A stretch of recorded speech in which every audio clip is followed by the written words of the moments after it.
है। सेट्स को हम समुच्चय भी बोलते हैं। समुच्चय के सिद्धांत का विकास जर्मन के गणितज्ञ जॉर्ज कैंटर ने किया था, या जर्मन के गणितज्ञ जॉर्ज कैंटर ने इसकी शुरुआत की थी। अब समुच्चय की परिभाषा क्या होती है? वस्तुओं के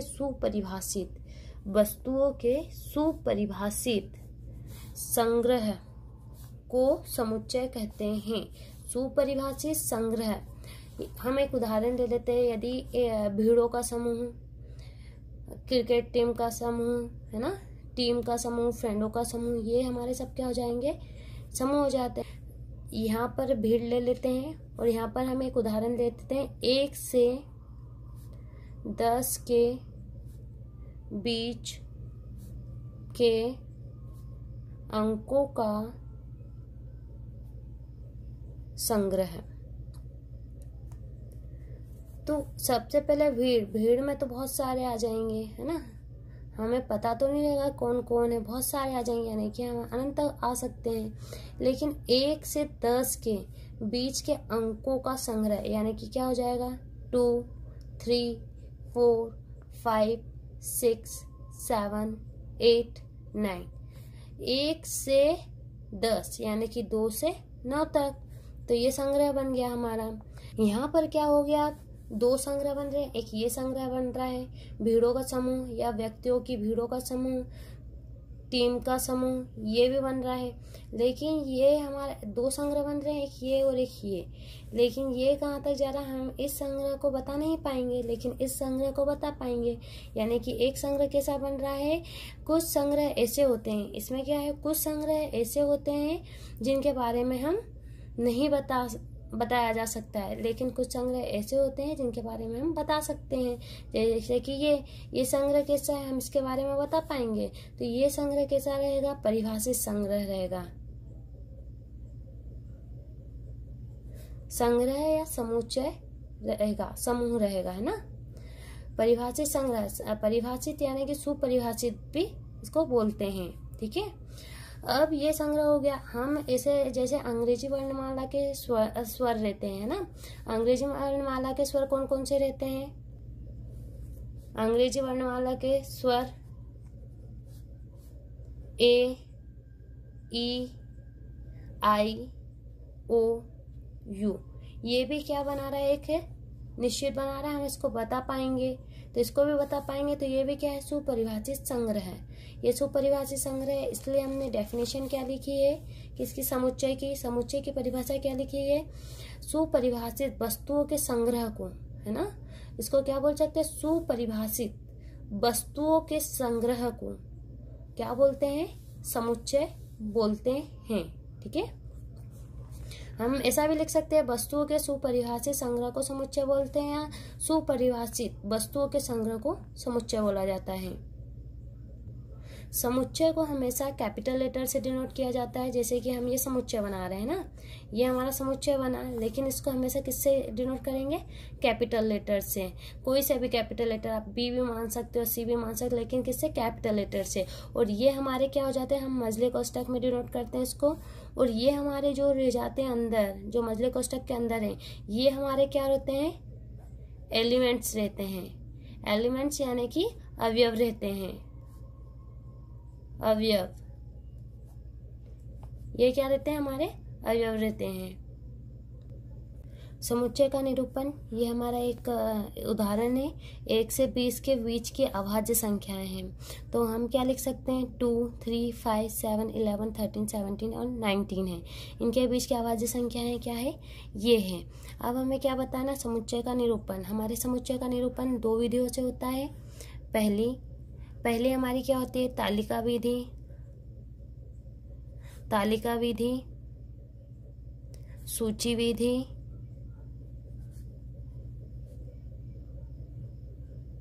या रोस्टर विधि।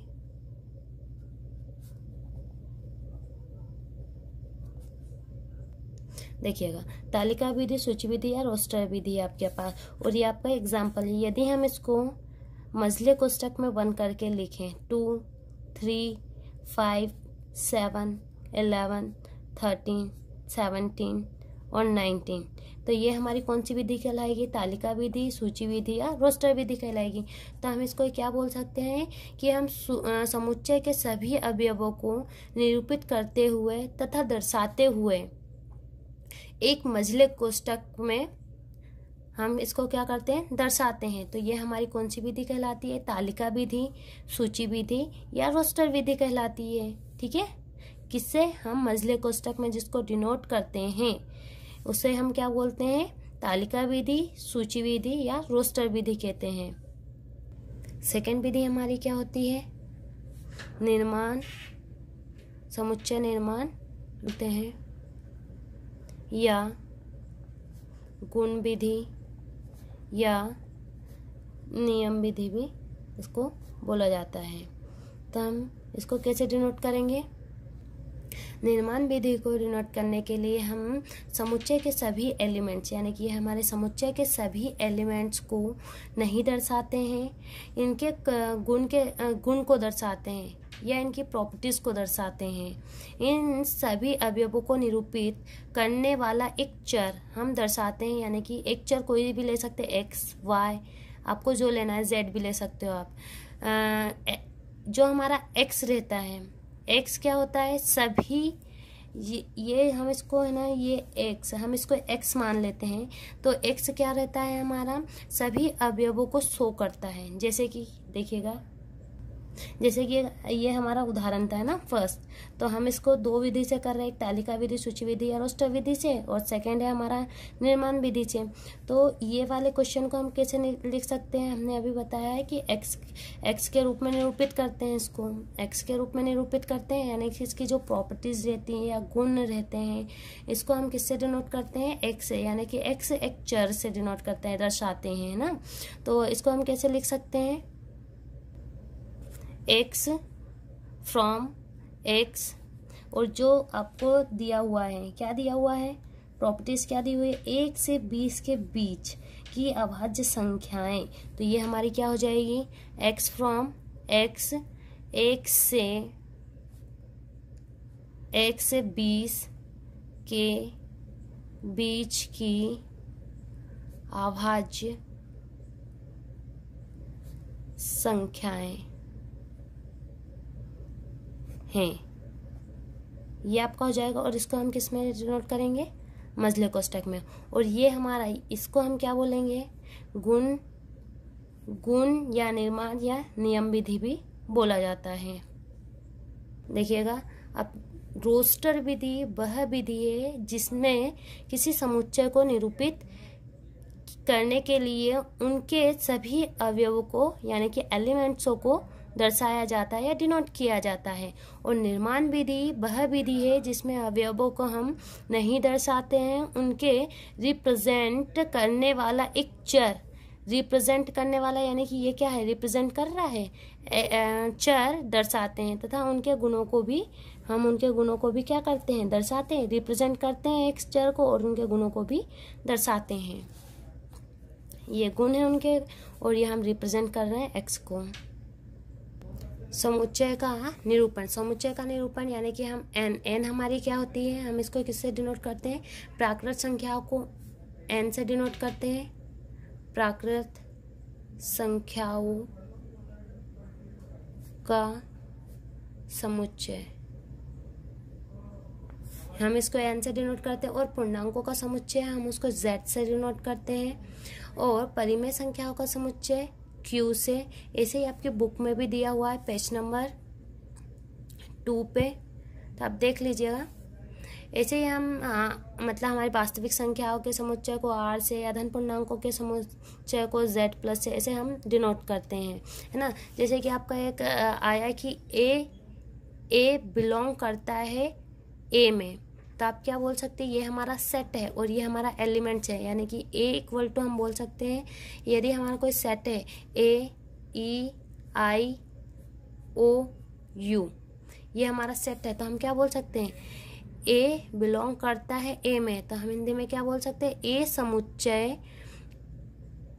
समुच्चय ए का एक एलिमेंट से, या हम ऐसा भी बोल सकते हैं ए समुच्चय ए है, या ए समुच्चय ए का एक एलिमेंट से है। ठीक है, ये यहाँ पर हम 2 भी लिख सकते हैं। और यदि ये इसमें नहीं है, जैसे कि हम ले लेते हैं 1 2 3 4 5। ठीक है, अब हम यहाँ पर लिख देते कि 4 बिलोंग करता है ए में, यानी कि 4 अवयव ए का एक एलिमेंट है या नहीं है। अब इसमें देखिए एलिमेंट है या नहीं है, नहीं है तो नॉट इक्वल टू। ठीक है, प्रश्नावली 1.1 आपको क्या दिया, निम्नलिखित में कौन से समुच्चय हैं, अपने उत्तर का औचित्य बताइए। पहला क्वेश्चन क्या दिया है, जे अक्षर से प्रारंभ होने वाली वर्ष के सभी महीनों का संग्रह। बना सकते हैं आप, क्या आ जाएगा, जनवरी, जून, जुलाई, ये आपका एक संग्रह बन जाएगा, बता सकते हो। तो ये क्या है, एक समुच्चय है। भारत के 10 सबसे अधिक प्रतिभाशाली लेखकों का संग्रह। हम जरूरी थोड़ी ना है कि भारत के 10 सबसे अधिक प्रतिभाशाली, बहुत सारे होते हैं, तो ये हमारा संग्रह नहीं है। विश्व के सर्वश्रेष्ठ 11 बल्लेबाजों का संग्रह है। क्या आप बता सकते हो सबसे बेस्ट कि कौन है कौन नहीं है ना?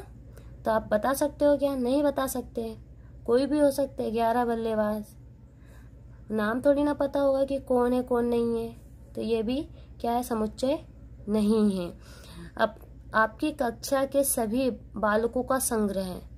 आप अपनी कक्षाओं के सभी बालकों का संग्रह बता सकते कि आपकी क्लास में कितने बालक पढ़ते हैं, कितनी बालिकाएं पढ़ती है ना? तो ये आपका समुच्चय है। 100 से कम सभी प्राकृत संख्याओं का संग्रह है।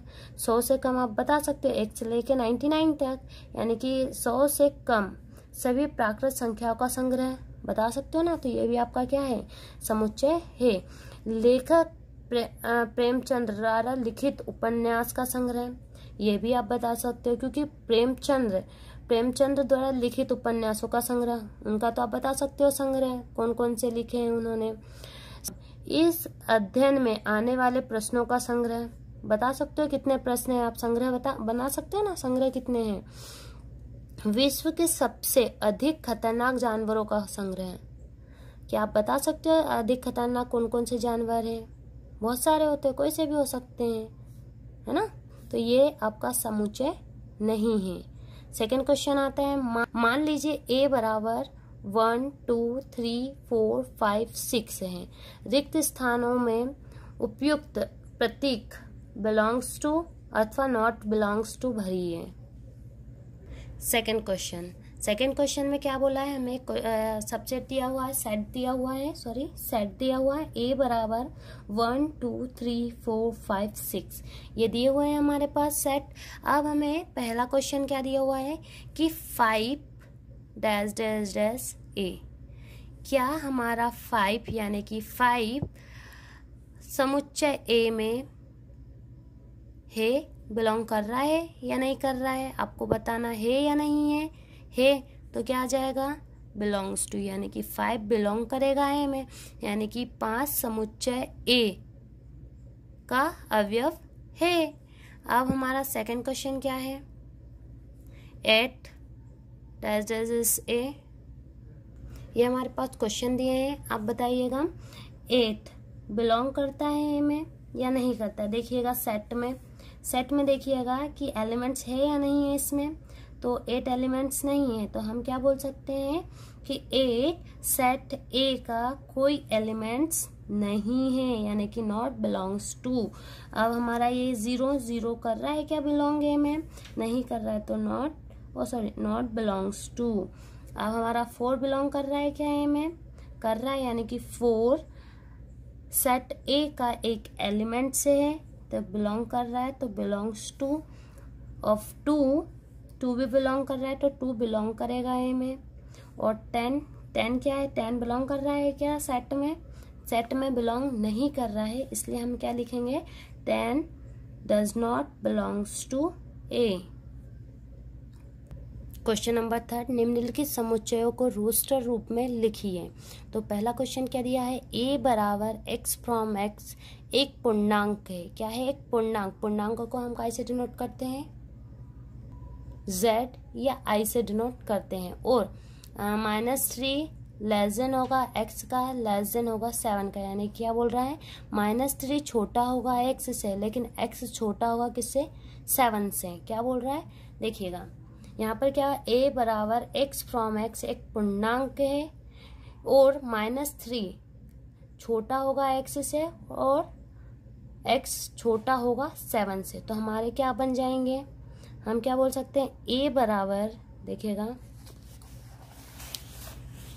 a बराबर क्या हो जाएगा, ये क्या बोल रहा है -3 क्या छोटा हो x से, लेकिन x किससे छोटा होगा 7 से। तो हमारे क्या बन जाएंगे -3 -2 -1 0 1 2 3 4 5 और 6 ये बन जाएंगे। -3 छोटा हो किससे, x से, लेकिन x छोटा हो किससे 7 से।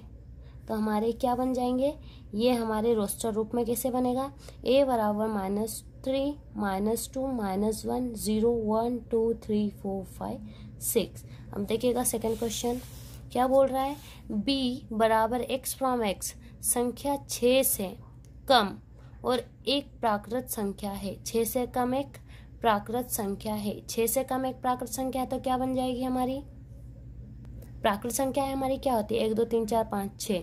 तो ये क्या बोल रहा है 6 से क्या हो कम हो, तो हमारे क्या हो जाएगा b बराबर x फ्रॉम x संख्या 6 से कम एक प्राकृत संख्या है। तो क्या आ जाएगा हमारी, देखिएगा सेकंड क्वेश्चन b बराबर क्या आ जाएगा आपका, प्राकृत संख्या है आपकी क्या होती है 1 2 3, लेकिन ये कम का बोल रहा है तो क्या आ जाएगा 1 2 3 4 5। ये आपका रोस्टर रूप में लिख दिया। ये आपका किस रूप में है, आपका निर्माण रूप में है ना। आप देखिएगा सी यानी कि थर्ड क्वेश्चन सी क्या दे रहा है, x फ्रॉम x 2 अंकों की ऐसी प्राकृत संख्या है, 2 अंकों की ऐसी प्राकृत संख्या है जिनके अंकों का योग कितना हो 8 है। आपको ऐसी संख्या लेनी है जिनके अंकों का योग कितना हो 8 हो। तो हम क्या क्या ले सकते हैं, देखिएगा पहले तो एक साथ ले सकते हैं, 1 7 यानी कि 8 होता है, और फिर 2 6 8 होता है ना। ऐसे आप ले सकते हैं 5 3 8 या 3 5 8 भी ले सकते हैं, 4 4 भी ले सकते हैं, 5 3 भी ले सकते हैं, है ना। फिर यहाँ पर 6 2 पलटा दो, ये भी 8 होता है, इसको भी पलटा दो तो 7 1 8 होता है, और 8 0 तो 8 0 तो 8 ही होएगा है ना जोड़ने पर। सॉरी ये देखिएगा 1 7 2 6 3 5 44 53 62 71 एंड 80। हमें AC लेना है जो कि क्या हो, जोड़ने पर क्या निकले हमारे पास 8। क्या बोला है क्वेश्चन में कि x फ्रॉम x 2 अंकों की ऐसी प्राकृत संख्या है जिनके अंकों का योग कितना हो 8 है। ये हमारा निर्माण में दिया हुआ है, तो हमें क्या में लाना है, रोस्टर में, तालिका में या सूची में, है ना। तीनों को हम क्या बोलते हैं, तीनों एक ही विधि का नाम है। तो C बराबर हम क्या लिखेंगे 7 1 8 होता है, 6 7 8 5 3 8 4 4 8 5 3 8 6 2 8 7 1 8 और 8 0 8, है ना। ये हो सकता है। तो कि अब थर्ड देखिए, फोर्थ देखिएगा, फोर्थ में क्या है, D बराबर x फ्रॉम x एक अभाज्य संख्या है जो संख्या 60 की भाजक है। क्या है, x फ्रॉम x एक अभाज्य संख्या है। अभाज्य संख्या है हमारी क्या हो सकती है 2 3 5, जो संख्या 60 की क्या है भाजक है। देखिए x फ्रॉम x एक अभाज्य संख्या जो कि संख्या 60 की भाजक है। तो हमारे फोर्थ क्वेश्चन क्या हो जाएगा, D इक्वल टू अभाज्य संख्या हमारी जिससे कि 60 का भाजक मतलब भाग जाता हो, है ना। तो 2 में भी पूरा पूरा भाग जाता है, 3 में भी पूरा पूरा भाग जाता है, और 5 में भी जाता है ना। ये हो गई हमारी अभाज्य संख्या का बोला, तो ये हमारी अभाज्य संख्या हो गई। 6 तो हमारी सम संख्या हो जाएगी, तो हमारी कितना हो जाएगा D बराबर 2 3 5। अब हमारा फिफ्थ क्वेश्चन E बराबर आपको ये दिया हुआ है ए बराबर क्या दिया हुआ, ट्रिग्नोमेट्री शब्द के सभी अक्षरों का समुच्चय बनाइए। तो मतलब हम एक एक बार लिख सकते हैं, डबल डबल तो नहीं लिख सकते, सभी अक्षरों को तो हम लिखेंगे। फिफ्थ क्वेश्चन क्या है, ई बराबर, देखिएगा तो रोस्टर विधि में चेंज करेंगे। देखिएगा T R I G O N, O नहीं लेना है, ले लिया है हमने, एम, पुनरावृत्ति नहीं होनी चाहिए, ठीक है, एम, ई नहीं लिया है, ई लेना है, टी ले चुके हैं हम, आर भी ले चुके हैं, वाई, ये हमारा क्या बन गया, रोस्टर रूप। अब लास्ट क्वेश्चन क्या है हमारे, एफ बराबर बटर शब्द के सभी अक्षरों का समुच्चय बनाइए। तो हम क्या करेंगे, एफ बराबर बटर, तो इसका हमारा कैसे बन जाएगा, बी ई टी, ई तो ले लिया है, आर, ये हमारा क्या है, एक रोस्टर रूप है ना, ये हमारा समुच्चय बन गया है।